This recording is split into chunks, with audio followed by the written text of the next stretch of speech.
Clearly, we're live right now, people. We're live right now. What's good, people? Black Eyes TV, the first show in this year. Me and Mr. Riggs, my guy George Macon, and the Seneb, Mr. Patar Seeker joining us, our elder. And then we're going to have Brother Consul coming and joining us a bit later.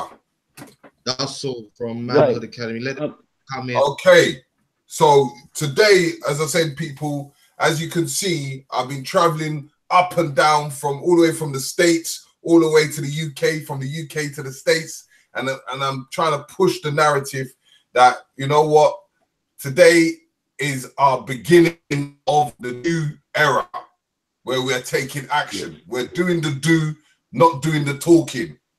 And at the end of the day, as I said, it's collaborating and unifying people as much as possible, in that most of us are all segregated. But this year is for us to able to build and actually do the action upon the streets. So there is many things that we're going to talk about today, and many things like events, organizations, and what kind of action that we're going to do in 2019. So, you know, Richie, on the behalf of the Black Eyes TV, let's just give us a little download of what kind of things you want to happen for Black Eyes TV today, in this year. Boy, so many things. I mean, we've been underfunded for a long time. So this year, we're going to concentrate on upping the equipment levels and getting things a bit sharper, because again, I think we've suffered a bit from that technical issues. So we haven't been able to bring you the best live shows that we could possibly do. So that's why I've kind of dressed back from certain things in order to get stuff sorted. But again, what I'm looking for this year is for us to have loads of shows with people from around the diaspora. That's the key element and the mission statement of Black Eyes TV7. Linking up with as many of our brothers and sisters from around the globe, in all the different diasporas, and getting them on board to work with us, get some good content out here, and get us back on track as Black people. You know, that's the first and foremost thing I'm looking to do on the media side, and also support the boots on the ground movements more. There's still a gap between our Black YouTubers and media people and the people that are actually doing the organizations and doing the movements on the road. I still feel like there's a disconnect that we need to bring together. We need to breach that gap. So that's definitely something I know we're going to be trying to do much more. Advertisements more of Black businesses and advertisements of Black events, you know, and really get some boots on the ground to cover those events in a proper and timely fashion. So that's what I definitely am looking forward to doing. Yeah. So like in what, as I said to you, the whole entirety, this is why I formed, as I said, I formed the New Beginning, because the New Beginning consists of many elements. And from understanding, you know, like the Black history source, and I'm trying to liberate and give people the history, because it's a form of the sanctify, because it's not dismissing the history, it's understanding the history and upgrading that history for us to able to moving forward. So, you know, there's going to be a lot of history events going on there. And as I said to you, on the 3rd and the 4th of August, we're going to be religiously doing that every year. The Black History Weekender, where you're going to have a whole heap of historians, people from the States, people on the diaspora, coming to the UK and able to push that narrative, whether it's live streaming, whether it's actually sitting up front, which we're going to have like venues in the West London area. And we're going to be going around London and touring with many organizations like the Black History Studies, like the Narrative Eye, like we saw Michael. You can see most of this stuff online when it comes up. You will see all the kind of narratives, because it's really about educating ourselves once again. And we're starting from the scratch, when we're going to have another guy that's coming in. We call him Professor Consul of the Core. and he's going to talk about his Manhood Academy, and because we want to start from the babies and taking action for our babies straight away. So for us to able to doing that, we've engaged, as you see me, with Layla Africa, with Queen Afua, and me joining a powerful movement of joining Queen Afua, the Queen of Congo, and which they are behind us in everything that we are going to do. So this is a powerful narrative. So we're going to be engaging with more people to pushing what our narrative is and pushing it forward, taking the action now, as this is the year of the African. So in that perspective, when we do that history, then we're going to talk about the health, because, you know, with Layla Africa, Queen Afua, these are our holistic doctors and our elders. Then we're going to be working with people like Katie Agree, couple chefs. We're going to be doing a lot of chef shows, you understand, where we're going to show people how to cook and what they need to eat, nutrition and all sorts, and able to understand the things like fibroids, cancer, all the supplements, because we're going to have what we call the Black Eye stores, you understand, and as well as another company which is dealing with mostly holistic products. So we'll be having the Queen of Foods products as we have today. If you want one, inbox us. If you know any of the Queen of Foods, go on their line, and if there's something that you like, just inbox us, and you can find out about that. You can find out about Sally. You can even find out about Welby, Mark Wilcott. All these guys we have in one place. If you check it up, you're going to see them called the Healers. Meet the Healers. So you're going to see things like that coming from our sister Ivy at the Ankwelby. If you need certain products, that is our one-stop shop. Go down there, invest in it, do what you need to do. Then you've got, as I said to you, you've got other places in Brixton, where Netta Vitel, you can get all your products and produce. You can go to Pampanzi, you know, you could go to Peckham. There is many places. And then there's many places where you can actually go and eat. So it's all about that health. Then the third protocol that we have to do, our principle, is engaging with organizations, pulling them out of the box and making sure that they work what they're supposed to do, what their narratives are. Because we need to have that unity by all these organizations, by working together. It's not about a one solo thing, it's about a collective. So once we engage with that organization, the next protocol is economics. And that's where we come in with all the clotheslines, the painting, the artwork, and all kinds of different types of business. Do you understand? Bringing all the business entities backing us, to giving us that foundation of economics, putting that action. As I am doing import and exporting, running across the diaspora, all the way to the States, bringing things from the States, and then taking things from the UK, collecting stuff from Africa, the Caribbean, wherever I can get and where my hands can reach, we are putting our feet on that ground. Then the last stage, as I said, as Richie was talking about, this media thing, we need to utilize our media.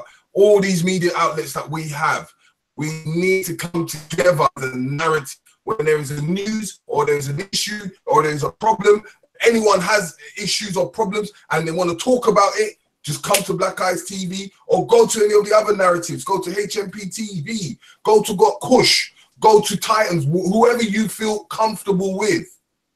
We will document that information and put it there for the rest of us to able to see and see how we can create a solution, because there is no such thing as a problem. So in that factor, as how we put it in a nutshell, we want to able to talk about all this stuff, which we're going to have this dialogue as we go. But our real focus is on what are you doing now? Because you know what? We've talked about solutions. We've done all sorts of stuff. We even go to solutions room. Yeah, Dean Oki, he's the man doing his thing. And he is trying to put the feet on the ground. So what are you doing to able to doing so? Because we talk too much. So now I'm pulling you out of your boxes to do that action. So, Rich, before I get too much into that passion of my heart, as I said, give them something else for them. Listen, I want to take the time to bring in my boy George Macon at this point. Can you hear us, George? I know you're on the roads driving. Yeah, I can hear you. This is my guy, George Macon. He's out in Philly. This is, again, one of the initiatives that we've been working on. Just doing general shows together, creating a joint narrative for Black people here and in America, and also working on educational programs. So again, George, I know you're on the roads and you're working with people who are in the community. So just tell us some of the things that you're trying to put into initiation and some of the shows to look out for that you're involved in. Yeah, well, we got a bounce back program that we putting together here in Philadelphia, launching in 2019 for kids coming out of placement and helping them get in GED classes, helping them get registered in different programs around the city. We got there's a bunch of stuff going on. It's a lot of money that the state allocates to these programs around the city that's supposed to help inner city youth. But when you go to those places, there's nobody in there because the majority they don't do a good job as far as getting people out. That's where our program come into play. I'm launching my university called Nerds University, and we're going to be showcasing the inner city youth. They're teaching kids that it's cool to be a nerd. Like, there's nothing wrong. You could be a nerd with swag. Like, it's nothing wrong with being a nerd. Like, back in the day, being a nerd was so associated with being corny, being something that you didn't want to be, and we're going to dispel that myth. So these are the things that we're working on. I got the website coming, we got the page coming, and we actually launching this program here in Philadelphia for 2019. That's basically what we're doing. No doubt. I gotta wake my son up and get him into karate. Hold on.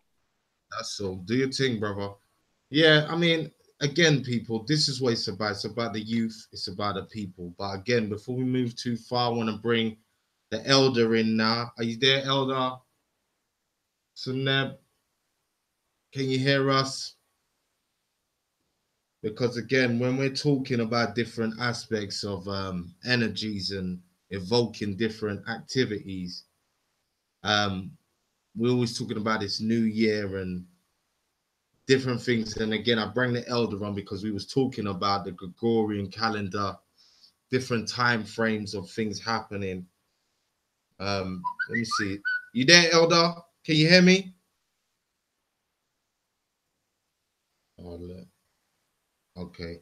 Hopefully he'll come back on shortly. Yeah. So on the basis of certain things anyway. Riggs. Yeah. This is what I wanted to talk to you about though, brother. Mm-hmm. Yeah. Again, this has been a year of transition. Mm-hmm. And I know you've been on the ground working with a few of the organizations, but again, I want us to break down some of the things that you have been doing so that people understand reference points to where to go and look. Explain to us this journey with the Queen of Congo that you've been doing, because again, I know people keep hearing the Queen of Congo. They don't know whether she's official, she's a figurehead, what she's here doing, what she's traveling. Explain a bit about that. Okay. And how the Queen of Full Link Up came about. Okay, so with the Queen of Congo is where a lot of the kings and the queens are coming together, and what they're doing is trying to able to reach out in forms of contact, in understanding that.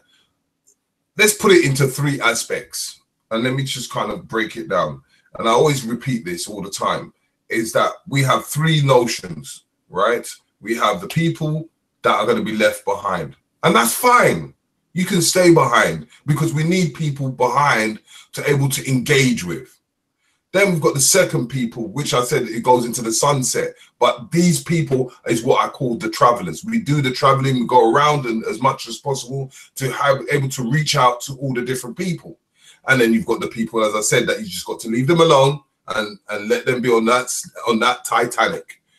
But in references to that is why she is going around linking up with all the kingdoms of Africa and negotiating with them. And what we're trying to do is they're able to link with the African diaspora so that it can make a narrative in that if they can able to create some form of business, because most of the true lands of Africa, who owns them? And Rich, who owns them? What, them white boys?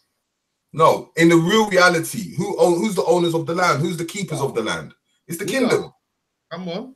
Yeah. So the kingdoms, and don't get into that monarchy perspective, understanding that the kingdoms is family. So if you're the Shanti family, then your Shanti is, they have their parameter of where they look after. If you're the Yoruba family, you have your parameter. If you're the Hausas, you have your parameter. So understanding the leader of that is trying to get together with the narrative of trying to work and create what we was always trying to do, is collaborating the African diaspora with the African people. By able to doing that, then it gives us the narrative of able to dealing with things of a resource, dealing with relationships, dealing with rites of passage, dealing for understanding that we can just say, yeah, you know what, I don't want to live in Africa, but I know that, you know what, I've got family in Africa, I can just go check them, say hi, enjoy the sun, and go back home. Or you could do business back and fro. This is how import and exports works. So you've got to even look at it, even in the forms of slavery. Because slavery, to me, was a business. If they didn't go international, do you think slavery would have worked? Rich? No, this is it. Exactly. It was just strictly business, and we was at the wrong place at the wrong time, and we got punished for it. You know, they had free land and free labor and maximum profit. But it was an international thing. And the Europeans came together as a narrative. So in that perspective, as I said, is seeing what how she could reach out to the African diaspora. And it came to the conclusion, because we've been working with Queen Afua for such a long time now, it would make sense that then the two women come together, like how we need to bring the two men together, and then able to bring the two together to bringing in the family. Because we have to start from the core of the family. So by us doing these things, every person and every individual has an input. So when them two came together, it was like the Queen of New York meeting the Queen of Africa. It was explosive. The amount of people and the attention and how it arose, how many people engaged, it was a phenomenal move. And these are the kind of chess moves that we're trying to do. Is to able to liberate and able to follow these women and able to get in that exposure of what we're trying to do. As the Queen of Congo is going to Brazil, she's engaging with the people in Brazil. It makes sense to us to follow her to able to get the access to the black people in Brazil. The same thing when she travels elsewhere, when she travels to Portugal, anywhere in Europe. We're bringing our narrative. As in the America and the UK are like mother and child, and America is the wild child, as we know. It's bringing the two together and making that a phenomenal breakthrough. So yes, when them two came together, it was phenomenal. But watch out for this year, because something is about to stew. We've now put the ingredients in the pot and it's starting to cook. So yes, Rich, come on. What else could you say that you saw what was happening like from last year and which can manifest this year? Well, again, but I mean, I'm trying to think. It's really just been the development of the youth organizations. Again, I want people to go out and take a look at Manhood Academy. That's one of our affiliate organizations. Hopefully the brother's going to come back on a bit later and we can talk about that. And again, we've been following Black History Activity books, another young man who's been doing big things worldwide with a set of books, young illustrated books for the youth. Look, speak of the devil, here comes Brother Konsu now. No, we call him the speak of the Pharaoh. He heard his name. Konsu, can you hear us, brother? Let me turn you up.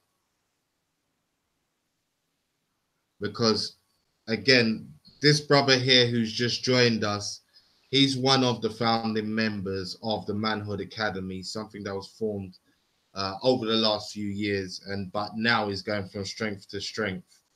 And again, it's about youth development. So between him, when he comes on and starts speaking, you there, Konsu? Can you hear us?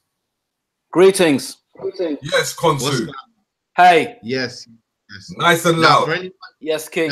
For anyone who doesn't know, or who wants to know about Brother Konsu, he came with us when we first came over to New York a little while ago now for the Unity Conference. He accompanied us. He's part of CORE. He has a personal relationship with Queen Afua for many years and other people from over in the States.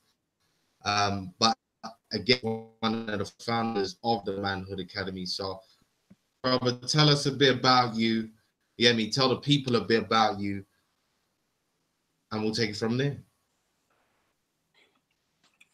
Well, Professor Konsu wears many hats. I mean, Manhood Academy is one of my hats, but also I'm author of 2 books, Sacred Man, which is the homage to Queen Afua's sacred woman, and got the blessings of the Queen and her family. I've also written another book, offshoots on Tupac Shakur. Not even talking about who killed Tupac. You know, that narrative that doesn't even, I don't even have that sentence in my book. It's more so about his Black Panther upbringing, being a Panther cub, which is seldom mentioned in the media. I'm also a youth advocate for many years. I work in a PRU, a unit for social, emotional, and mental health teenagers. So a high impact unit. So when you get excluded from a PRU, pupil referral unit, you come to our school, as well as many other things. I could go on, but that is essentially who I am, and also part of the CORE. Yeah. New York, 3 years ago now. You know, that was such a milestone journey with Nico, Mr. Riggs, BLACKICETV7, Rich, and you know, and the rest of the team, Sister Cece and Ant. Yeah, the people's verse. Yeah, that's what brought us all together, and now we're here 3 years later, right here. Yeah, and Konsu, because we're talking about at the moment, we're talking about putting the boots on ground, because you know, over the years, as you may have seen, that we've been doing a lot of the talking and talking about solutions. But like, as I said, that this is the year of the African, and understanding what actions that need to be taken for this future in this 2019, and what are we actually doing? Because a lot of people can talk of solutions, but what action do you think, even from the youth perspective, that needs to be done? Well, my favorite quote I always say is, be the change you wish to see in the world. So we can talk on and on about narratives about what we should do. You see on national TV, what should we do? You see in community bills, what should we do? The answer to that is just do what you can do. You do it, I do it. One person, then a couple people, then a community, and then a critical mass. So I don't really address the question as an overwhelming question, what can we do? The answer really is do what you can do. The answer is approaching one you on the street and asking how they're doing and asking how they're feeling and having them have a conversation. You know, a lot of our community, this is arguable, but I would say are very much disconnected from our youth, especially the road youths. You know, so me just working in that environment on a daily basis, so I have that natural tact, you know, in building with our young people, and I just think we need to do that more. because what we're doing is we're making initiative and dialogues and incentives about our young people. And when you go to these bills, these community events, there's no young people in the room. So we got to find them. Where are they? They're not in the rooms that we attend in terms of creating solutions and objectives. No, we definitely need to reconnect with our youth. I just saying, I've seen the same thing where there's a youth project, it's a youth program, but when you go to the meeting, there are hardly any youths in the room. So that is a definite problem. With the Manhood Academy, yeah, when you guys came together to form that entity, like, you know, and you was looking at the knife crime that's particularly high and the gun crime now in London. What was one of the main problems that you kept coming across in the parents and the families that you were dealing with, and that you think Manhood Academy are dealing with right now? What's the main concerns that you seem to be coming across? The main concerns are coming from mothers, whether they're in a healthy relationship, married with a family, or a single parent mother. And that main concern is to do with protection and feeling unprotected and feeling their young people are unprotected. Because we are in a kind of, it's an emotional war zone. I won't say a physical one like in some places around the world, but we are in an emotional war zone in the concrete jungle. You know, some of our young people as young as 7, 8 years old do not feel safe. It's just a feeling, you know, and it goes all the way up into the teens to the 19, 20, 21s. So we have the problem of gun and knife crime, quote unquote, which is a buzzword, you know, a high velocity media buzzword. But gun and knife crime is also a political agenda, because gun and knife crime keeps a lot of institutions functioning in terms of funding, in terms of policing, etc. But I'm not going to go into politics. Let's go back to the communities and families. A lot of the mothers that I speak to, facilitating what we call the Parenthood Academy, just have a high anxiety about their sons, predominantly the boys I work with, high anxiety about their son's safety and their son's future and their son's influence. And I'll just give an example of that to seal the question. For example, I was on a bus with my 9-year-old, just commuting. We were going from A to B, and there were 2 seats on the bus. One was not next to me, so I told him to sit opposite me. I just said, sit down, just sit down over there. And he said, no, I'll rather stand up. So in that seat was a young boy, about maybe a 7, 8-year-old, who was sitting there. He didn't want to sit next to him. His father was behind him. So when I asked him, why don't you want to sit down? Why didn't you want to sit down? I mean, there was a seat right there. He said to me that the boy was looking at him badly. You know, this little boy is eyeing him up. Little boy doesn't know him, but it's just the culture of our young people. Just like in the Willie Lynch speech, if you want to refer to that, for some reason, when they see each other, they do not recognize each other as the same. They recognize each other as an enemy or a potential threat. So I hope that makes sense. But unfortunately, the code of our young people is when they see each other on the streets, and it's a code that it may go well over the heads of adults, because it's like a code amongst young people. They eye each other up and they perceive each other as an enemy, unfortunately. So mothers have a high anxiety about their sons. Also the school system and how they handle our boys. So yeah, the buzzword I would say is anxiety around protecting our boys. No, I'm feeling you. Now, again, I mean, for American viewers, yeah, the closest narrative I can pull or similarity that I can pull for you guys to understand what his organization is about is like 100 black men. But again, Konsu, I know you have something that is known as the rites of passage, that you take the kids.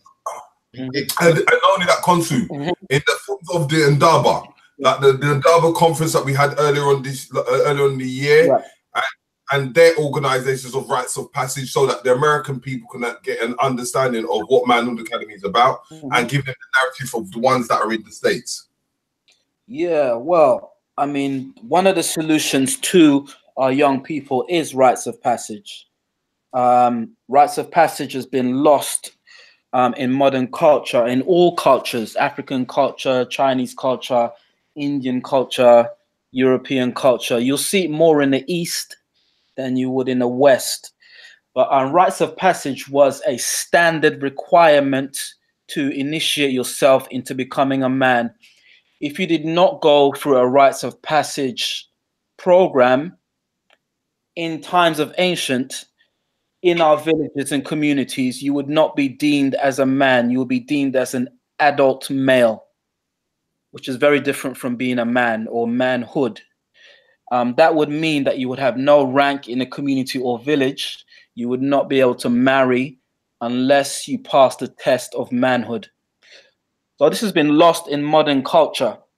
Rites of passage nowadays is becoming a teenager, realizing you got some freedom, balling with your boys, raving, discovering women, dating, getting drunk, etc. These, unfortunately, are the dysfunctional rites of passage of adulthood in the West. It has no structure. Further to that, our young people are instinctively, and I say that word instinctively, they are instinctively creating their own version of rites of passage, almost like an ancient memory coming back. But because it doesn't have the guidance of the wise elder males, it's coming in the form of the gang survival pack. So what is rites of passage? It's camaraderie with other men. It's learning the tools to survive in the community you're in. And it's a bond, and it's a brotherhood or a sisterhood. But what is a gang? A gang is camaraderie with your fellow brothers. It's protecting your environment with your brothers. And it's also an initiation rites of passage. So when we throw this word around, gangs, remember, gangs also have created their own form of initiation without the guidance of the wise elder men.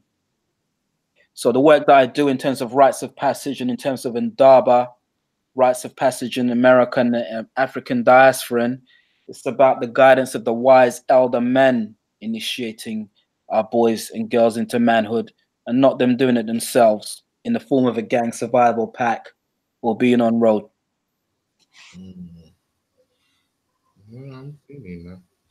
Yeah, and in saying that, and looking at the mirror side of things, in understanding the rites of passage for the women or the young girls becoming women.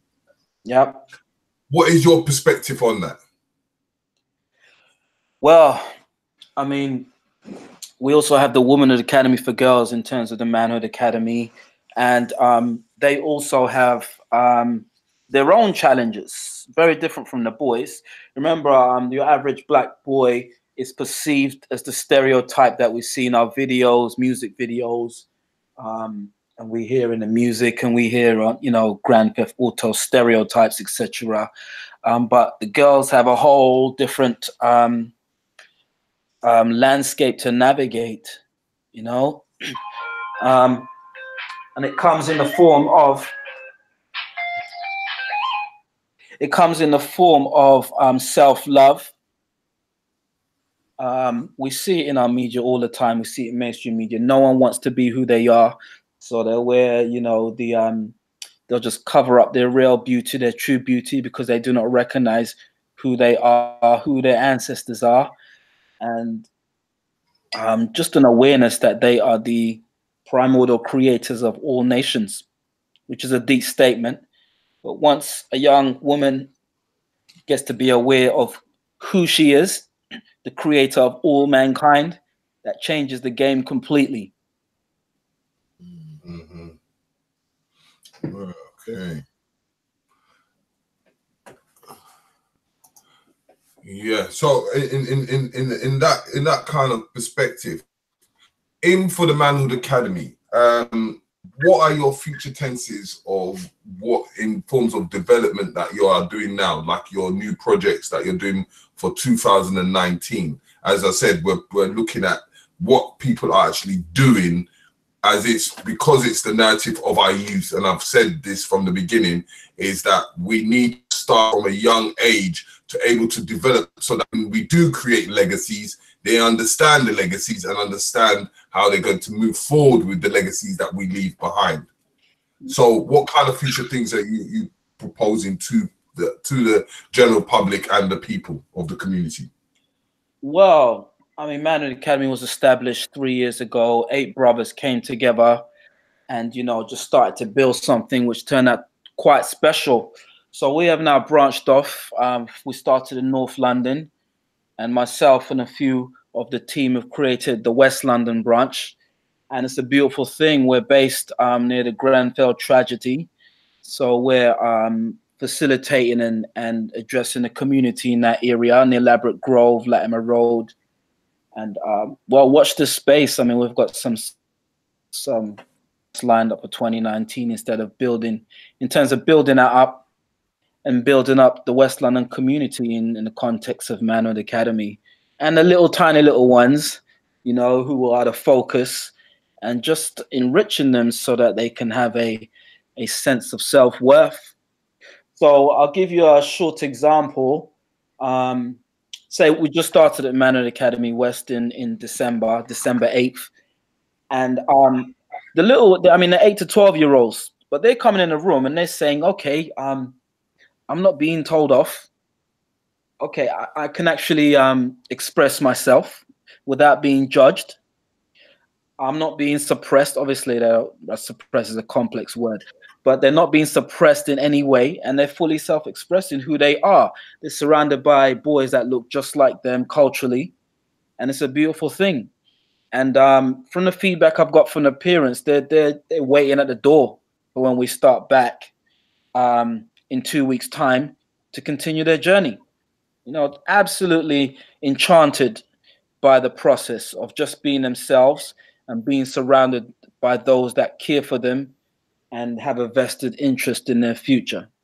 And like even the process of the first day of Meneley Stevens and Dr. Africa bringing their presence to that day of that first day of the event, the first day of the cycle. How do you see the children engaging? Well, I mean, thanks to you, Mr. Riggs. I'm going to call you the Connector. That's your new nickname, the Connector. You know, for networking that build.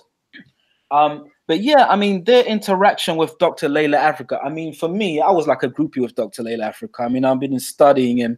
That was the first book I studied at 19 when I became woke. You know, but he was in the space and it was like, wow. And they'll just see him as an elder man, you know, looking quite distinguished. But what it showed was they were just absolutely enchanted by, as I said, just being surrounded by people of their culture. They're getting an expanded experience of people around them. You know, we had a doctor in the house. Usually you might have the stereotype of a doctor looking a certain way. This is a doctor in our community. You know, came with his wife, and they were totally enchanted by his presence and just the things he had to say. I mean, they went through some very complex concepts that they absolutely got.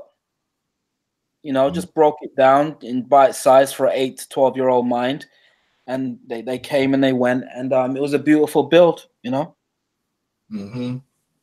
Yeah, because it was just like how I was astonished how you see intelligent some of these young boys are, that how they grasp and they start to engage. It's not like some people just think, oh nah, they're gonna be stubborn and they're not going to engage, or they're hard to deal with. But that space gave them this, they gave the boys a place to express themselves and able to be vocalized in how they saw things. Exactly. I mean, and that's another thing, you know, when our young people start expressing themselves, then, you know, they're engaged. Mm-hmm. So, you know, they did not shy away from engaging with Dr. Africa. And you know, that's what we encourage at Manhood Academy. Just kind of like be the inquiring mind that you are, and just be fully self-expressed with it. So, you know, it's a beautiful thing. Yeah. So, Rich. I'm here, brother. Yeah.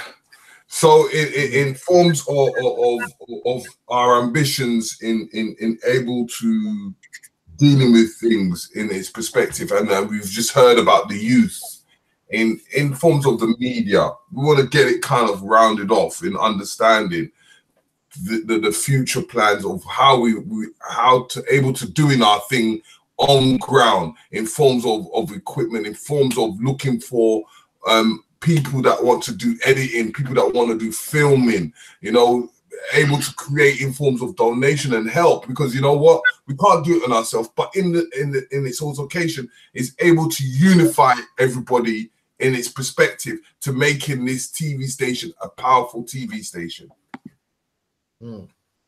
Now, listen, I tell you what, this thing cannot run. None of these activities that we've talked about this evening can work without the public interaction, funding, and help and trust. This is what we gotta understand. This is the message that I personally want to get out to everyone. That again, you know, if you enjoy the Black Eyes TV content, if you enjoy some of the works and the link ups that me and Mr. Riggsy are doing on the roads and in this YouTube world and on social media, support us. If you know of the Manhood Academy, or this is your first time hearing about it, go away, investigate about it, and if you can help in some way, don't hold back, because we need these keystone institutions. We need our own media to get our voices out and our story out, and we need these organizations to work with our children all the way up to our adults, whether it's jobs that need creating, businesses that need creating. This is another thing, again, I've been working on tirelessly, and hopefully we'll be launching my business, where again, it will be bringing a lot of the teachers and organizations in the community together who have products and different things to trade. Online courses will be available for people to better themselves. These are the narratives that we're pushing for. But again, if you like and enjoy some of the things you've heard from some of us on this platform and on other platforms, this is the time to support us. Here at Black Eyes TV, we haven't really asked for anything before, but we're definitely at a point now where in order for us to take this to the next level properly and, you know, deliver the content that's necessary for the people cleanly and professionally, we're definitely going to need your support. So again, you know, go away, look for the PayPal on the channel, you know, try and support us. If you see any of our shows, share them, like them. It all matters. Get out there, go back in our catalog and see what some of the stuff that we've done before, because I feel like some of the shows and the content we've even produced over the last 2 years is still being discovered. There's still a lot of things and people that we've highlighted and organizations, even down to Manhood Academy, that we've had on here before, that maybe now that we're following, it's time for people, our new subscribers as well as our old, to go back into our catalog and have a look. And as I said, share that shit. Get that shit out there. Make people understand that, again, as you have an organization, if you have an event, it should be second nature for you to be reaching out to your local YouTuber. Yeah, it should be second nature for you to be calling up Black Eyes TV. It should be second nature for you to be calling up Callum for Titans TV, or Got Kush TV, Shakara. Yeah, it should be second nature for you to be calling out content over everything. Yeah, this is what it's about. Yeah, we need to bring this thing together, definitely, and start pushing. What are you saying, Rick? No, I was just saying is just adding to that, you know, we always talk about the past, and we always talk about, let's put it in its factors of the dead, and we use our ancestors as history.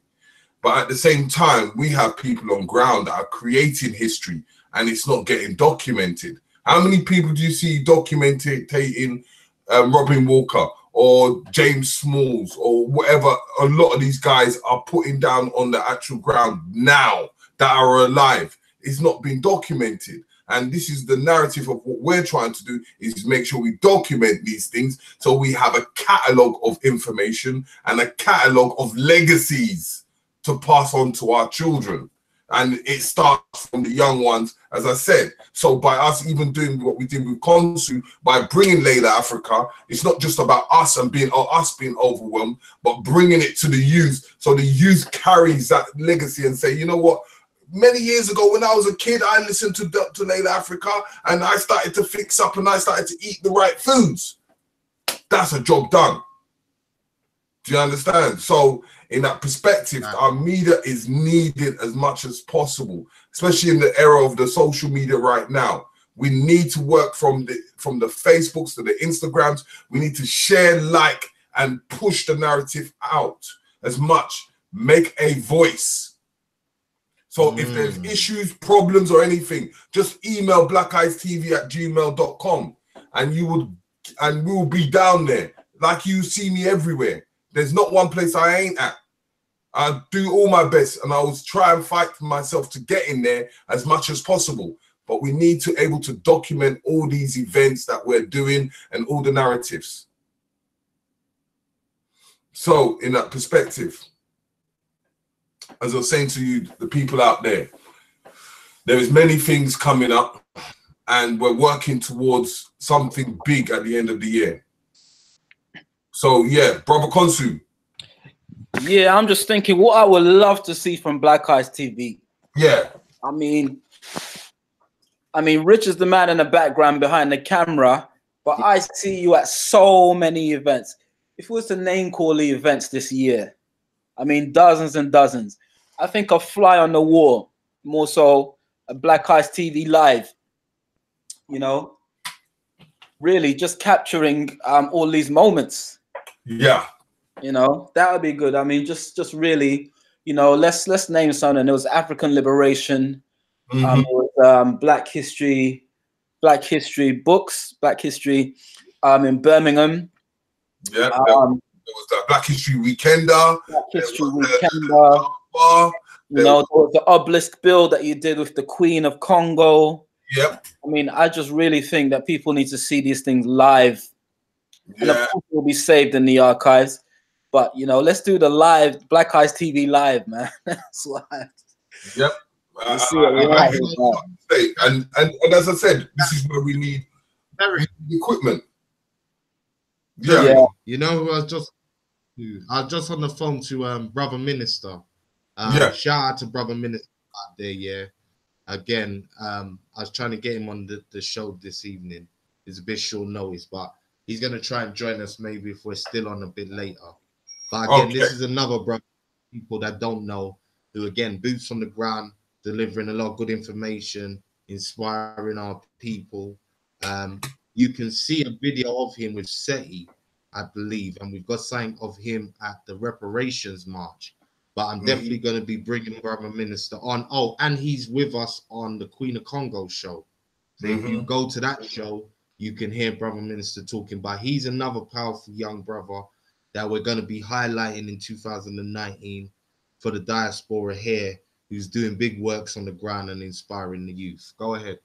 Yeah, and even adding that, we got the Dean Oki and the Solution Rooms, and he's doing his Thursday.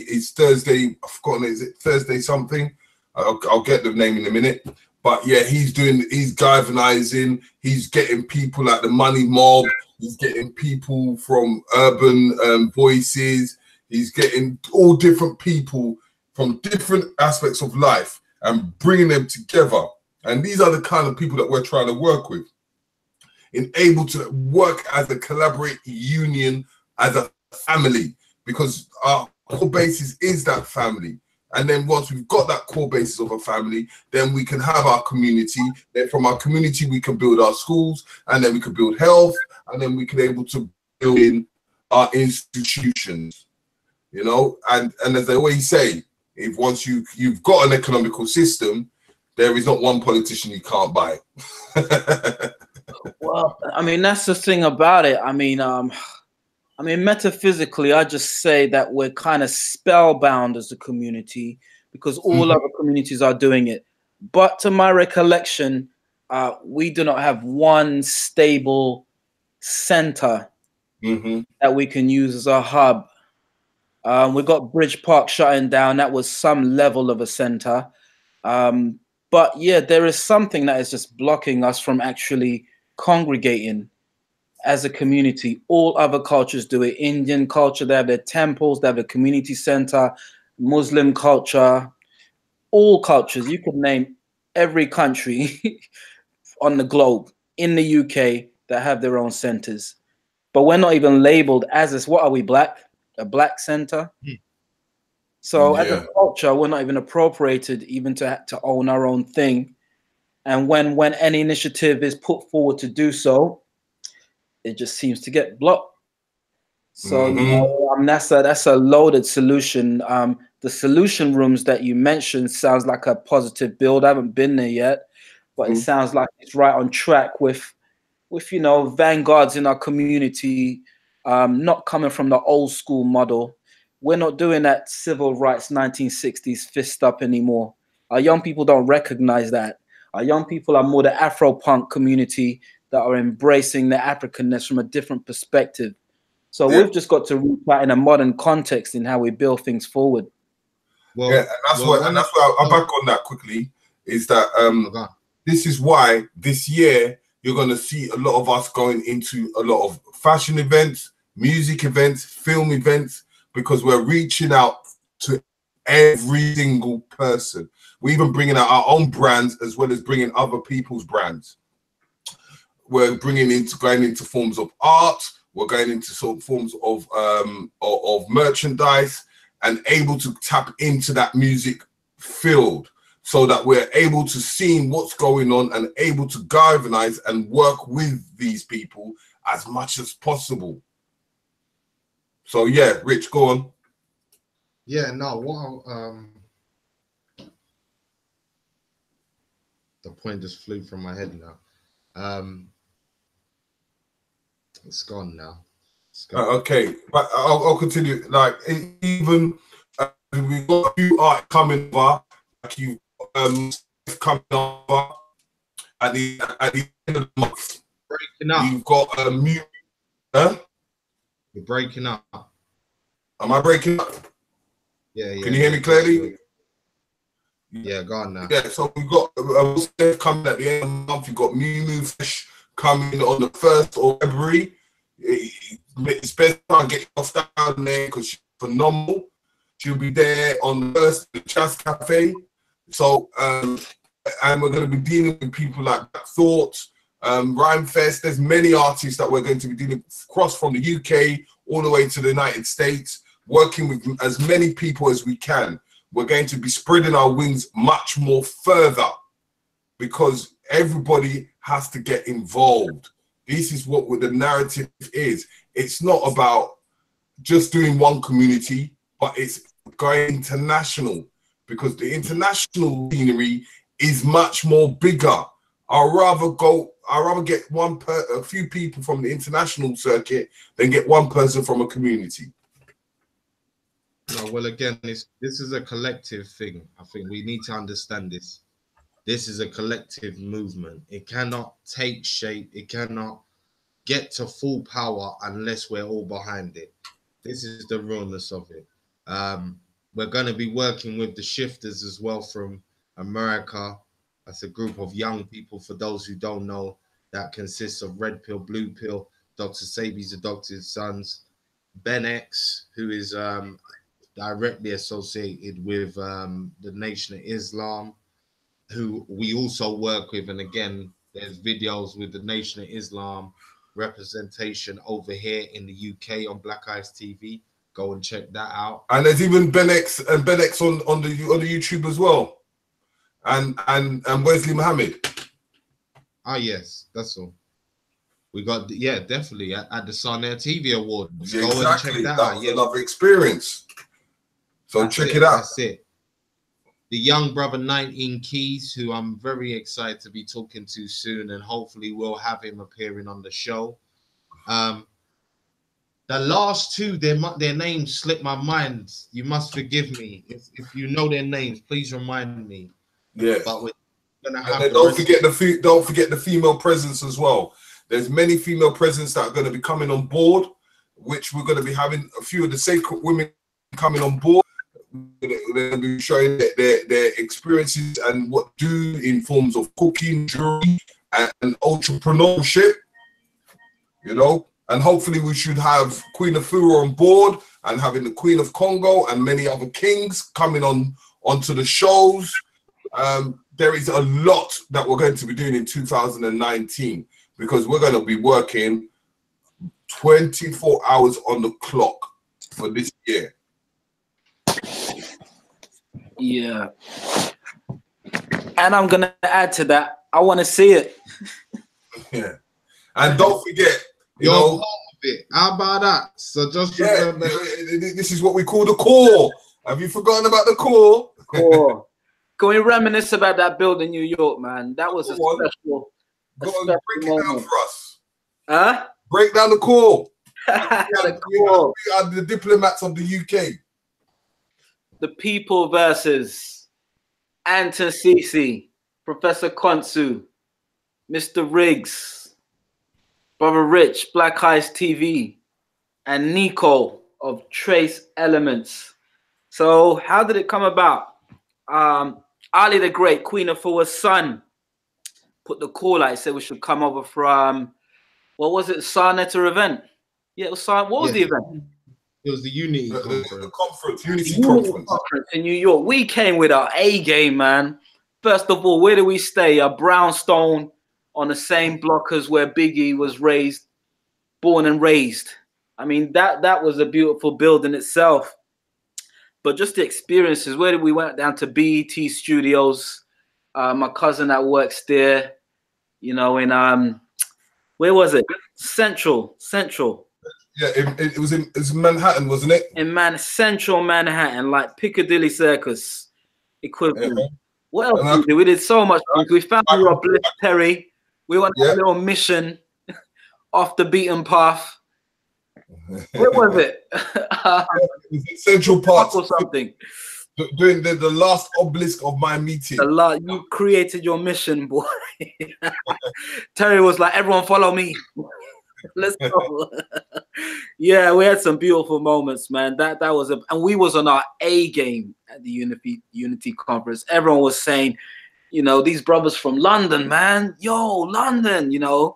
It was a beautiful thing, man, and we definitely have to repeat that now that we've created a sense of camaraderie with the Red Pills and the Sarnettas and all the brothers, the Queen Afua camp, you know, Ali the Great, you know, who are the equivalents of what we do. Yeah. So, you know, more of that.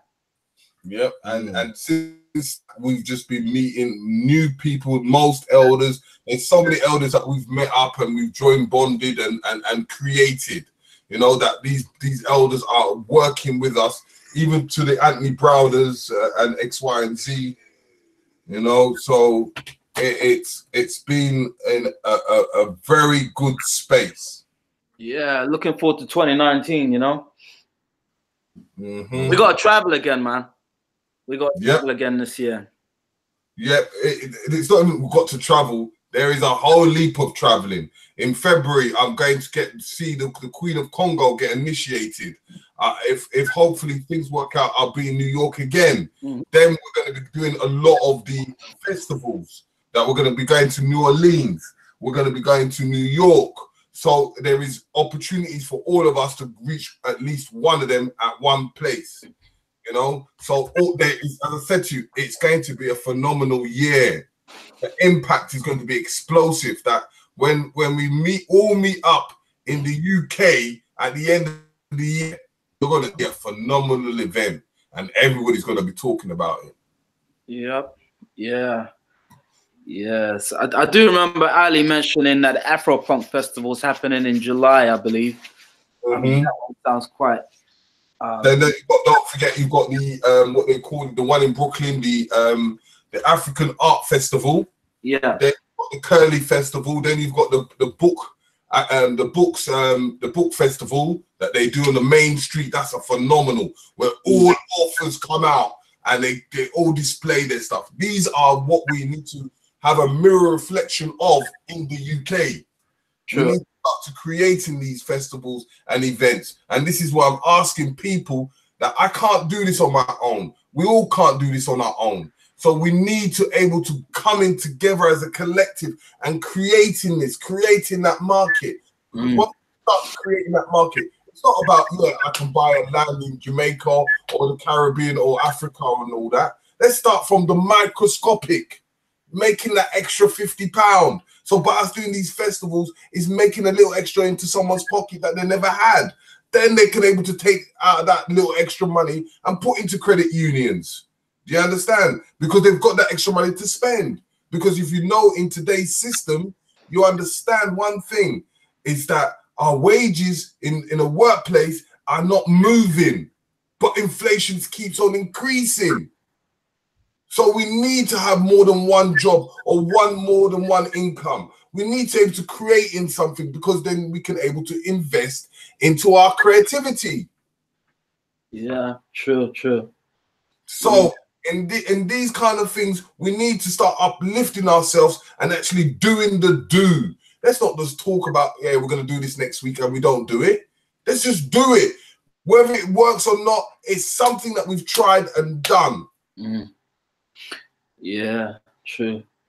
But I tell you, what comes to mind is Nico. Where's Nico? Why Nico on this call? Nico, old school MC Cash Crew, 1990.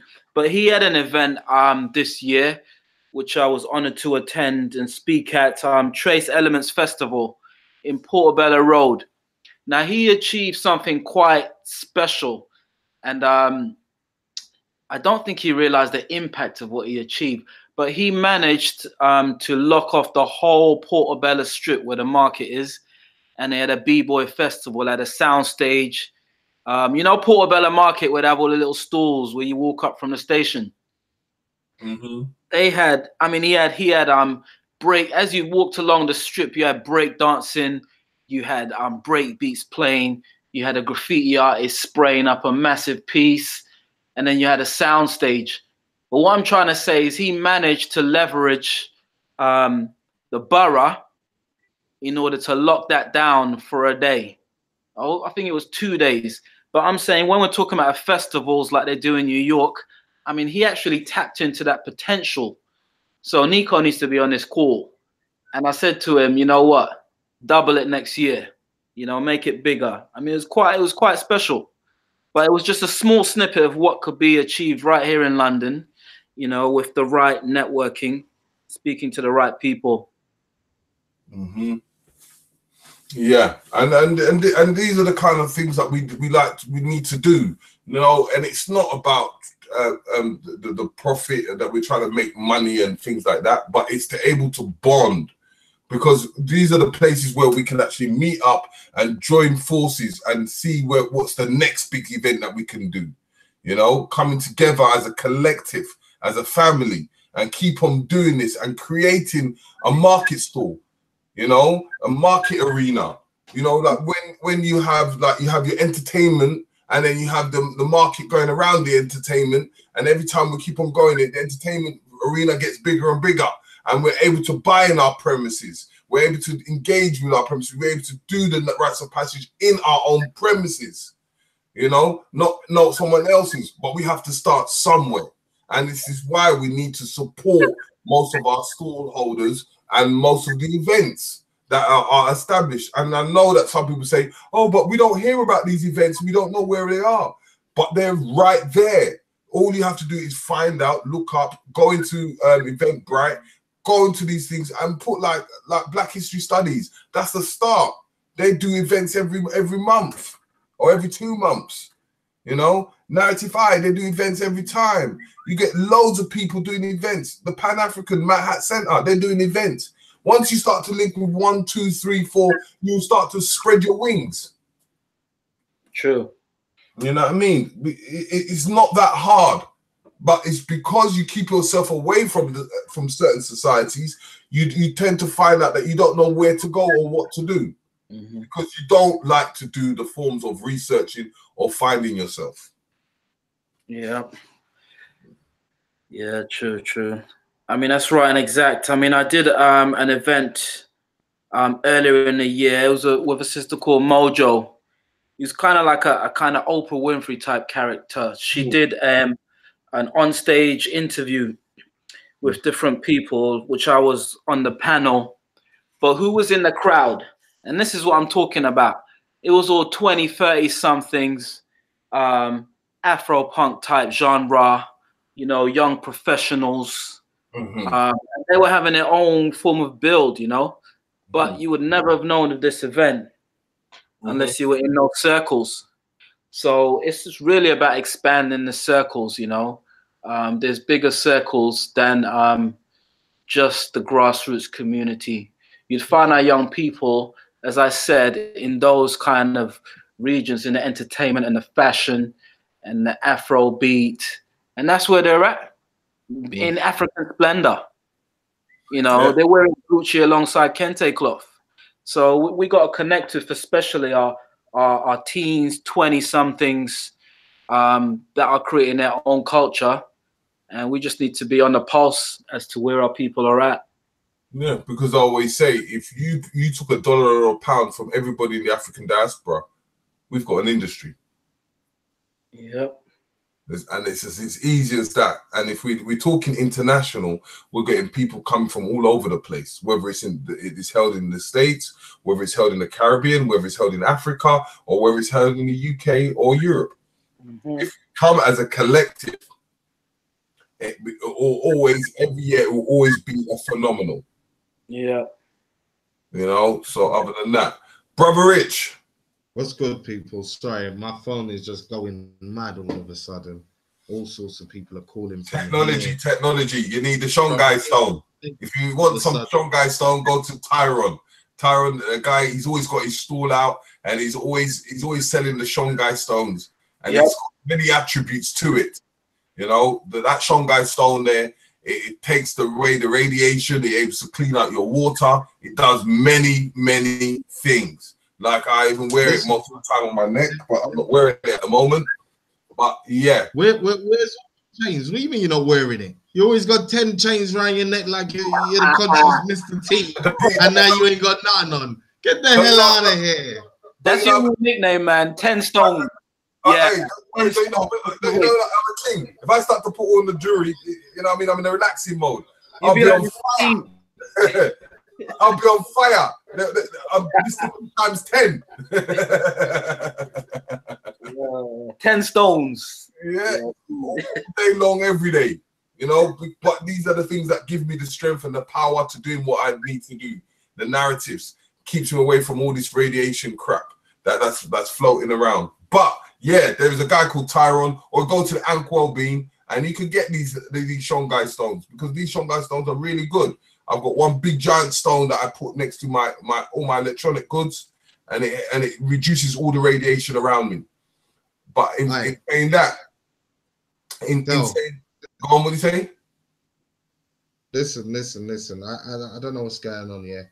This show's all about positivity in 2019, but I noticed somebody's asking questions in the chat about some of the negative aspects of what's been happening on road, whether it's let's entertain a question from the community. Then what's the question?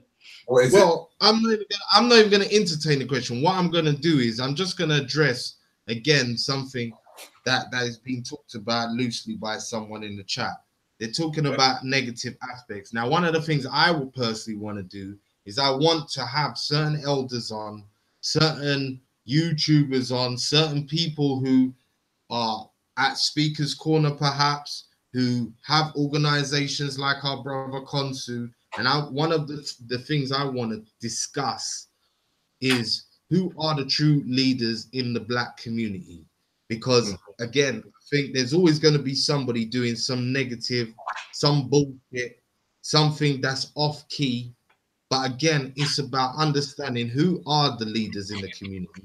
What should you personally be taking responsibility for, and what should you be keeping your focus on? Because there's a lot of things out here that are just put out here to throw you off your purpose, to throw you off what you're really supposed to be doing and concentrating. And you know what? In the factors of that, right, Rich, right? In certain principles and understanding, there is not, for me personally, as I said, I don't know how other people take it, but I don't see nothing as being bad. It's just a different frequency of energy. Well, good and bad is relative, isn't it? They're both the same thing. They're parallel to each other. It's just that one's higher than the other. That's all. So sometimes we might have to go through hardship that almost breaks us. It's a form of teaching that when you go through it, you've succeeded, like a rites of passage.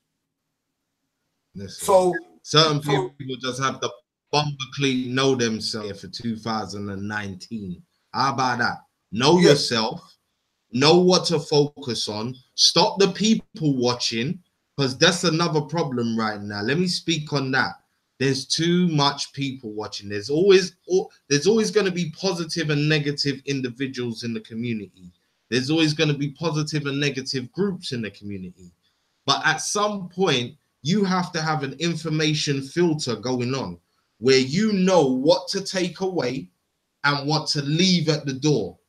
And if you're talking about individual people saying stuff, doing stuff, nobody's perfect out here. Everybody is the aspect of positive and negative at the same time.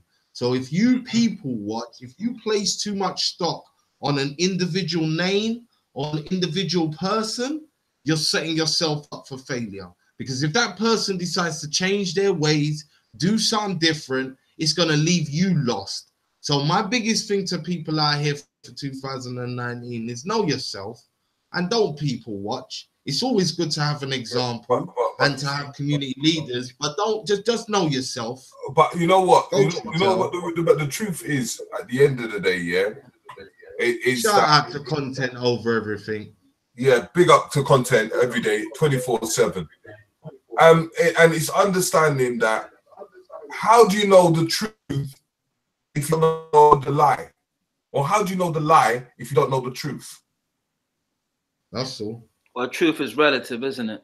Exactly. Your truth and my truth is two different truths, maybe, but fact is a fact. A fact is stagnant and unchanging. And that's the balance. Well, look, as man said, you can't see the light. There's no perception of light without darkness. Exactly. There's no perception of darkness without light. It's balance and equilibrium. But I wanted to address the question. Go on. Sorry, go on. Right. So earlier in the year, were you brothers there? I'm not sure. There was a community panel discussion, Stop the Killing, and it was solutions. It was in a series on youth violence. It was at the Nation of Islam in Brixton. Now, I was on a panel alongside Hillary Muhammad. There was Brother Pablo from Origin. There was Respect on the panel. There was Cheryl Phoenix.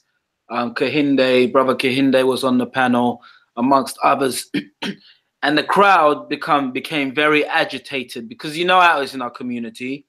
We get very frustrated with each another, especially if we're in a community panel, and there's questions and answers. So one person shouted out, what are you on the panel going to do about our young people and the things that are happening? So my answer, I flipped the script. So I said, what are you going to do about our young people on road and the things that are happening? Because you're looking at us as maybe some form of leadership. And I'm saying that old concept of, say, the Martin Luther King archetype, one leader and the masses, no longer exists. All right. We have multiple leadership from different angles in our community. So it's really about what the individual can do. What can you do? Don't ask me what I can do. I'm doing what I can do. I'm doing many works, but what can you do? You know, and that was the answer. that I left the community with. So it's really not about an individual and looking for an individual leader. And it's also not looking for a perfect leader like you're looking for a perfect politician, untainted, etc. My first disclaimer to anyone is I'm not perfect. So if you see me on road and I might be doing something that you don't like, that's your problem, not my problem. I'm not trying to adhere to be a perfect person. I just convey the wisdom, what I've learned along my journey, and if it may impact you, that's all good. But in terms of leadership, there is no leadership. Everyone's looking for a single leader, like a Messiah type figure. Those days are over. You know, there are multiple leaders. Or there's a term, a military term, multiple force impact. Multiple force impact. It's a military term, meaning that the impact comes from all angles in multiple ways, not just from one. So they would not send one bomb, they'll send a cluster bomb. You know, that will blitz a massive area. It's the same strategy, multiple force impacts. There's leaders coming and you know, growing in our community, and they're all making their impact based on their own skill set. Most definitely. Most definitely. And again, one of the military procedures, when it's on tops, you got to learn the task of the next man down. You know about them ones there? You learn the task of the next man. True. So when you jump straight in, take the banner. You have no problem picking up that task and fulfilling it in exactly the same way to the same highest level. That's where everybody has personal responsibility. Everybody's got to learn what's good. That's right. Keyword, personal responsibility. What are you going to do tomorrow to impact our community based on your own skill set? Social media world, you know, we're all doing our bit. This is it. This is it. And that's all it's about, people. You know, we're going to be doing a series of shows as well about the weaponization of music. Again, we're going to try and have artists on from the conscious community and different aspects talking on that. So that you know what? And you know what it is as well. What's that, Tom? Yeah, we're going to talk with as many people as we can speak to within the whole African diaspora, African people, because we want to hear everybody's voice. Because this is a voice for everybody. Anyone could come if they have something to talk about or they have something to say. They can come on and let's have a dialogue with this conversation that you want to bring forward, because we want to strike every solution there is and able to expose it and able to dissect it, so that we can work as a collective and say, this is what we've got to do and this is how we're going to do it. So in the forms of like the music artists, we're going to go from the mainstream to the small rapper in the bedroom. A bedroom rapper. Because you know there's a mic. Artists that think that they're famous and they leave their CD at home. Listen. And we're going to be experiencing real African music. And I just want to say a big up to Sister Angie, the original bad girl drummer. Yeah, trust me, I can't wait to hear you perform again. She always brings the vibe when she performs. Thank you for tuning in today. I can't wait to listen to you. I enjoyed her when she played at African Liberations Day. Remember when she was leading the troop? Yeah, and this is, and you know what it is. We want to engage with everybody, and in that perspective, is that we're going to be doing what we call meet and greet every other Thursday at the Ankh Wellbeing, which will be filmed. So if you feel that you want to come and have a dialogue, we're doing a pre-recording at the Ankh Wellbeing, where we have our discussion and we have it over a vegan meal, which is very nice by the Quinoa Man. We're going to be doing that every other Thursday at there, and we're going to be building many other shows, because as I said, we're getting this narrative out there as soon as quick as and as best as we can. So we need you, the public, to engage with us, to able to pushing out the narrative. Yep. Can I put forward a controversial question? Yeah, go on. I just saw it. I'm just seeing these comments coming through on this chat, and there was one about gang guiding a new generation, you know, promoting, glorifying criminality. All right, so let's go there. So Raspek and his crew, all right, Red Pill, etc., Red Pill Trill. I mean, we have to understand that with every generation, a new form of consciousness appears. All right. With our generation, or my generation, it was that conscious hip hop that sparked me, that KRS-One, Public Enemy, Paris type vibe that sparked my intellect. So with this generation, you have to understand where they're coming from. So they are going back to the old school Black Panther archetype, mixing intelligence and intellect with alpha masculinity and connecting with our youth based on where they're at. So if you're putting out a term called gang as your organization, it's definitely going to turn heads. But just like Tupac did with Thug Life, the hate you give little infants F's everybody, they're flipping the script. What does gang stand for? It doesn't stand for the negative connotation of the word gang or glorifying criminality. It stands for the acronym guiding a new generation. All right. So how are you going to meet the roadman and turn them into community soldiers? Like Tupac in my book, what I broke down in great detail. How did he do that? What was his intention? His intention was to meet the roadman where they're at and communicate in the same language as the roadman, and then transforming them into community soldiers. So instead of protecting each another, they will protect the community. So when I see gang and I see what they're doing at Speaker's Corner and I see what they're doing on our media, that's how I see them. All right. So I hope for that viewer, thank you for tuning in. I hope that answers your question in terms of gang, who I vouch for. I think their build is phenomenal, and I think they have so much potential. Yep. And as you know, CEO's a part of them as well. And he documents and films as much as he can do, because he's one of the major guys that has put the work in the field. And you know, CEO, contents of everything, it's been a great thing. Yeah. I think, let me add this here to this gang situation. I think one thing I'm going to say here is this. When it comes to filming off the cuff, as in filming on the spot, filming people in real time talking about a subject, you're always prone to get different sides of people. And when you're filming young people, they are still, as enlightened as they are in certain situations, they're still developing.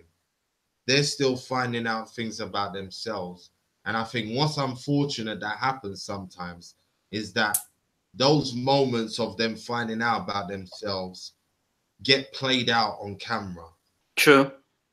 So there's things that we as the public definitely don't need to see. There has been moments in the gang era and in other people's eras that have not looked good. And I think this is where, in this age of reality TV and YouTube and everybody's got a camera phone, we have to govern ourselves better.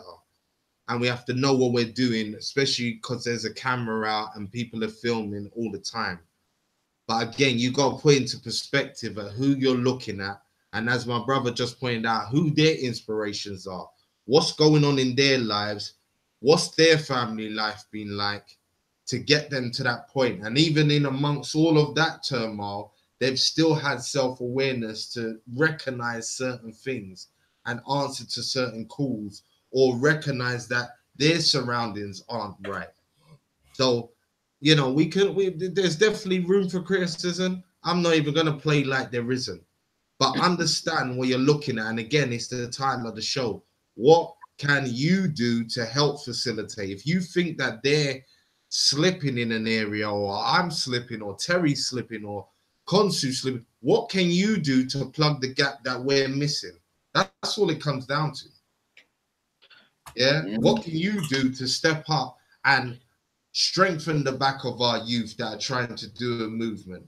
What can you do to strengthen the movement in the community that talks to violence in our young people and how they're killing each other and how they're dying at a mad rate? If you don't have a co-affecting answer like that, this is where ask questions, but ask them a little bit quieter. That's all I'm saying. And you know, and that's the another aspect that I have to conclude with that is that we need to able to making the elders engage with the youngsters, because like how you had Farrakhan, like you had Malcolm X, you had John Henry Clark behind these kind of guys doing the narrative for them, and by combining the elders with their wisdom and the youth with their knowledge, is paramount in for it to able to work. And we have lost that stage because the gap between the elders and the youngsters is increasing. Yeah, I don't know about that. I just think it's just about reconnection. Yeah, that's what I'm saying. It's reconnecting, but there is a massive gap. When you go to the youth events, you don't see the elders there. You go to the elders events, you don't see the youth there. Well, as I said, it depends, isn't it? I mean, in my line of work, I'm with all the youths that unfortunately, tragically, sometimes you see on the news, there's a fatality. So I'm in that world, but it really is about connectedness, you know? Yeah, and that's what I'm saying is you're in a different aspect or a different league. When I say elders, I mean the elders. They've disengaged. Mm-hmm. They're disengaged because, as I said, where before it was much more closer. You were in the same house with your grandfather, your grandmother, yeah, your sister. Everyone knew their levels, but they all engaged in a certain way. Now you don't even get the youth saying, you know what, I'm gonna go and check granddad. Yeah, well, that's the society we live in.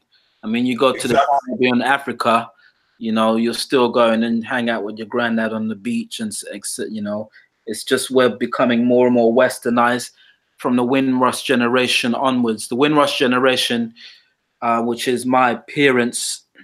I mean, my aunts and uncles were always around. They would bring their children, my cousins, we'd all play and grow up together. What I'm finding for a lot of say, for example, the mothers that it's predominantly mothers who bring their young people in the program. A lot of them confide that they're just isolated. All right, I fell out with my mom. I don't speak to my auntie. My brother, I don't know where he is.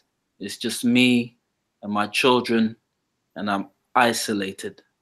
And we just saw there was a new initiative Theresa May put together. Why am I mentioning the name? The Loneliness Initiative. So that's just a statement about where we are at the moment. All right, this is an individualistic society, and until we galvanize and we work together, like the core, or like any bill that we do as a community, we'll continue to do things in isolation, because that's the culture we live in. You know, we're encouraged to do things singularity, as opposed to together.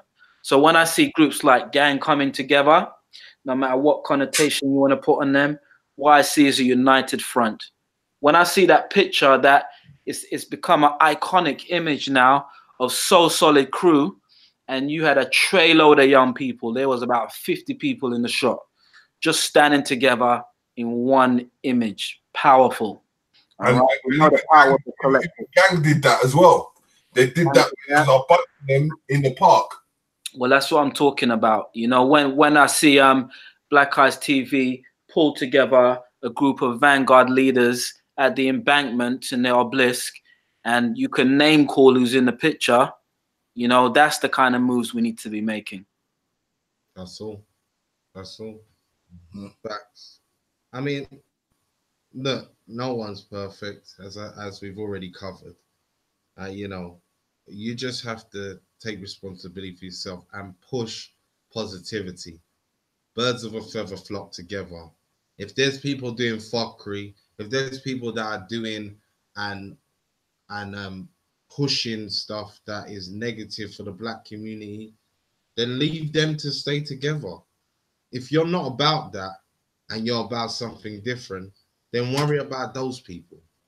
That's the key element here. We can go around in a circle and we can talk about the negative elements all day long. But after a certain amount of time, we're going to have to deal with people who are like-minded individuals who understand that throughout the black community and the diaspora worldwide, we're going to have to come together to join up the power base and align with our brothers and sisters in Africa and make something happen. Other than that, we're just going to die a quicker, more painful death as individuals, broken by ourselves. I don't want that. I'm all about legacy. I've got children to bring up and to get out into the world. I know Konsu does. I know Terry has family and young ones under his charge that he doesn't want to see dashed to the winds. Yeah. So if you care about legacy, if you care about the wider community, then you will step up and you'll do what's necessary. You'll back the initiatives that we've talked about today. You will back and understand the importance of Manhood Academy and other such organizations. You'll understand that when we do shows, as much as we want to entertain you, have a laugh, be controversial, we want to push a narrative of change in the black community for the positive, not for the negative. We can talk about the negative all day long, but that gets dead after a while. Yeah, well, that's right and exact. I mean, in terms of, I like to use the words African diaspora, and I don't even term as black people. Blacks are color on the spectrum. But watch out for, I'm going to name drop. There's a brother called Julius Malema. He's a South African politician. He's president of the Economic Freedom Fighters, and he's young. He's about, I don't know, he looks late 20s, 30s. But he's giving it that Steve Biko talk, you know. He's talking about uniting Africa, you know. So there are people around the planet that are rising up and stepping up on the come up, and I'm sure we'll be hearing his name more and more, you know. But I saw some video footage where some BBC journalist was in one of his press conferences, and this journalist, I mean, I'm digressing, but it is addressing the point. This journalist came with his arrogance, addressing Julius and asking him some sideways questions. You know, them kind of sideways questions. Julius went up to him and he said, "Get out, you kind of like colonizer." You know, he proper cussed him. The man got up and left with his head down. Okay, he says, we do not subscribe to these, you know, kind of snake-like tactics that has oppressed our people. Leave. Yeah, so there are people around the planet that are speaking up and stepping up, and the cycle comes round and round again. But I'm optimistic in the new generation because they're warriors, you know. Yeah. So I have nothing bad to say. Because and we have to put it into perspective. Because if you look at the ages of Malcolm X, Martin Luther King, Marcus Garvey, all these guys, you got to see when they were rising. How old were they? Exactly, they were the 20-somethings, man, early 30s. Yeah, you know, so young. Yeah, you know what I mean. So the people in the front line have always been young. So it's just the way that how they deal with it at that time. Yeah, but let's take the Tupac archetype, right? I mean, what's happening with a lot of our young leaders is they're getting clipped. They're getting clipped young, so they're not able to mature like a fine wine. I mean, how old was Tupac when he passed away? What, 26? I mean, what was you doing at 26, man? You might have just been coming into consciousness, but a lot of people are still boiling, you know, still having fun. You know, it's only when you hit those late 30s, you start refining your thinking, you start mellowing down and you start getting down to real business, you know.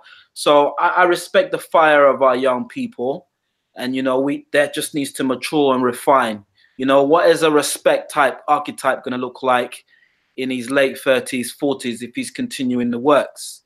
When he mellows down a bit, refine his language, you know, get some stronger connections. So, you know, we got to give credit where credit's due, you know, and support our young people that have some intention. Most definitely. Most definitely. All right, listen, I think we've covered the bases. I am definitely people, yeah. Let me just turn my camera on so you see my face when I say this. Yeah, I mean, people have seen me for this last year gone on a lot of platforms. Again, you know, if you like some of the things that we've highlighted, you can see Terry on like Titans TV. You can see me on George Makin, O'Shea, Sarnetta. We've all been around. Our brother Konsu, you're definitely going to be seeing him here on Black Eyes TV. They're doing a lot more improv chats. What I'm going to be doing this year is trying to form a strong UK team and representation of our conscious community that is always on hand to come back on and talk, because I think we kind of got away from that in building our links, you know, in the diaspora are wide. But definitely this year, I really want to do more of these shows where you hear our UK brothers, as well as our US brothers and our African brothers and West Indian brothers. But I definitely want to get the people used to hearing brothers like Konsu talking, you know, brothers like Brother Minister, who is set to come on the next show. People who are on the front line and doing real works and have real conversations to have with the people and have real opinions to share. Because again, we're every day we're talking about young people, we're talking about parenting, we're talking about politics.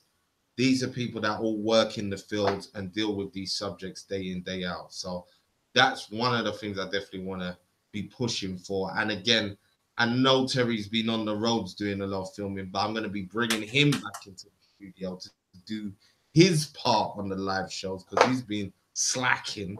Let me just say that, people. Yes, he's coming back in from being on the roads. Never been. That's an understatement. That's an understatement. Mr. Riggs never slacks, right? It's Mr. not Riggs just Richie always on the ground, studio, and I have proof of that. That's so. I was waiting for the comeback. You know, I was waiting for the comeback. You've got to reverse that one there, because you know the work says for itself. So you know I've been on that plane way off and on my own expense.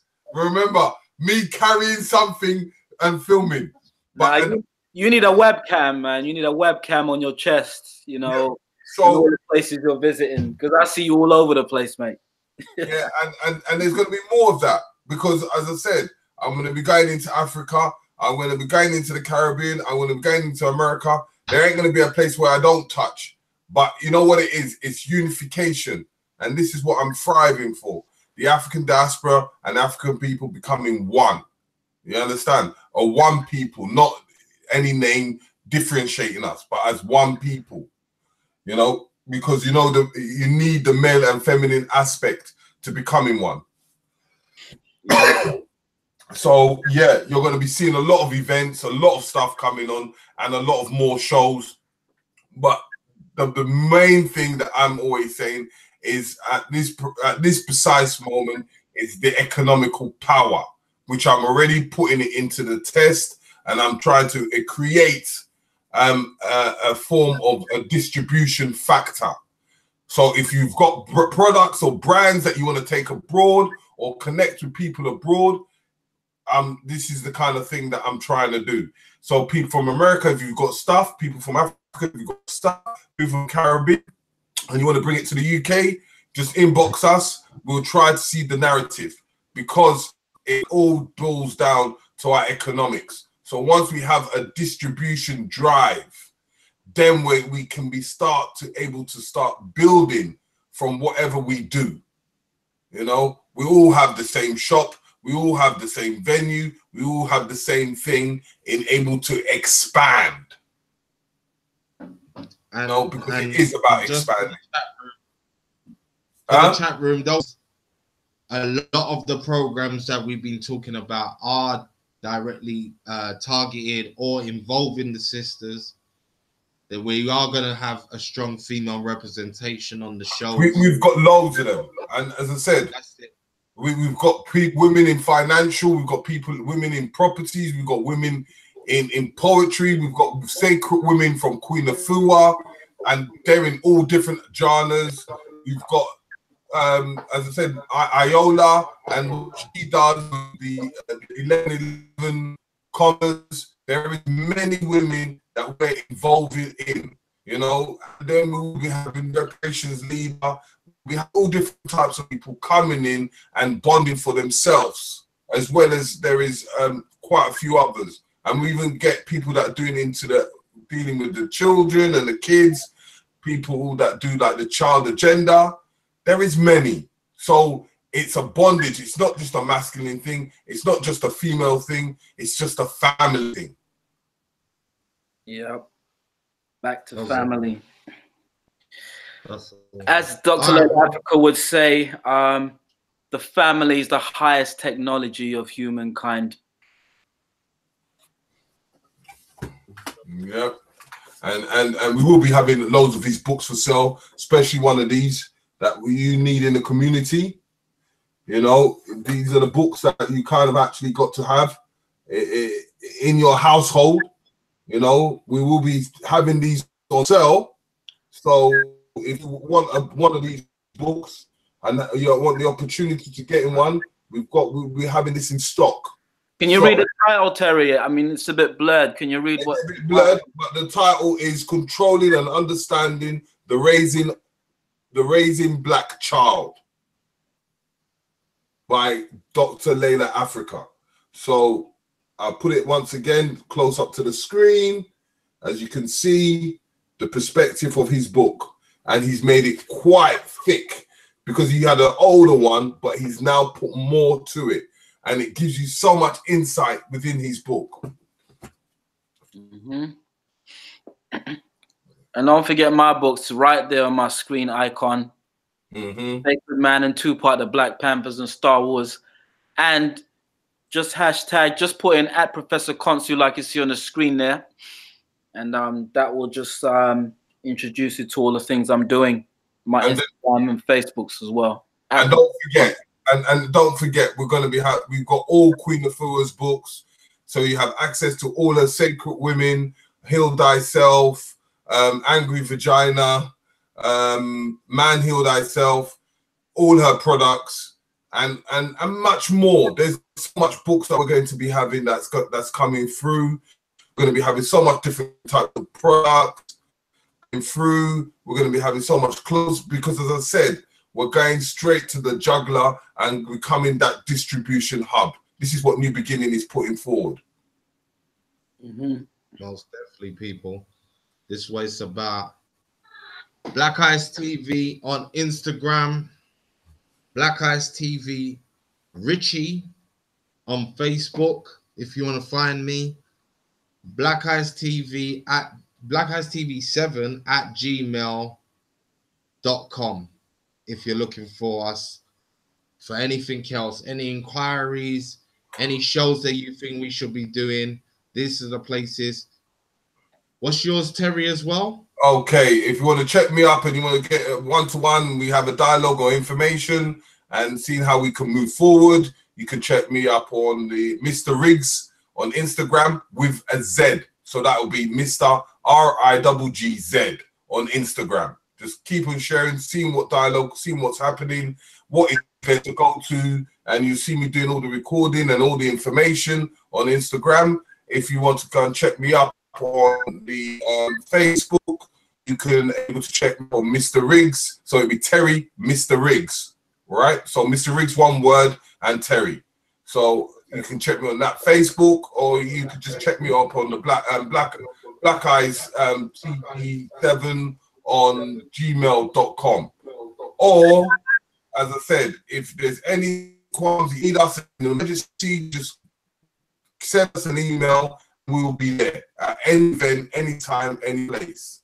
So, but if you want certain goods, which, as I said to you, there's a lot of things happening. We've got Black Ice TV stores online, where we've got personal clothes line called Stair Clothing. You'll see on my Instagram. You'll see the whole organization, which I'm working with a whole heap of people to do in the new beginning. And that is the movement that we are doing, because it is the beginning, and we're trying to create a legacy by any means necessary. Most definitely, people. It's been a nice show. This is 2019. New things are afoot. Watch this space. Listen out for more information on different shows. We're going to keep it regular. So when you see the flash up, know something good's happening, and tune in. And if you can't tune in live, please go back, check out the show, check out the back catalog, look out for what we're doing. Keep that black mind state going at all times, please. Yeah, maintain, know yourself. And as I always say, stay black, believe in black, be black, look after your black children, and create your black legacy. That's it. That's it. Big up in us. This is definitely not gonna be a long thing of you coming back on. We're having you on more and more and more, so people get used to Brother Constant. Nice one, brother. And don't forget the show coming up. What's the show called again? Oh, the show coming up. The first show I really want to do is who are the leaders in the black community. That's the first set of shows, and the weaponization of music. Those are the two first theme shows that we're going to be running with. They're going to be different parts to them. So it's going to be an ongoing thing with different people coming on. So look out for those themes. Konsu, do you have anything to say before we sign out? Yeah, just to say in 2019, I mean, we'll be doing much more bills like this. I think it'll be interesting to address the state of current affairs in our community as they happen. Just like you were saying, the weaponization of our music, and just what's happening, you know, on a regular basis, or current news in our community, because all three of us are always circulating around London, so we're pretty much on the pulse. So it'd be good to bring it to the community over here and whoever's listening out there worldwide. And don't forget, we'll be bringing a lot more of the female energy. Don't forget the queens, man. Creators of all nations, quote unquote. That's a Konsu quote.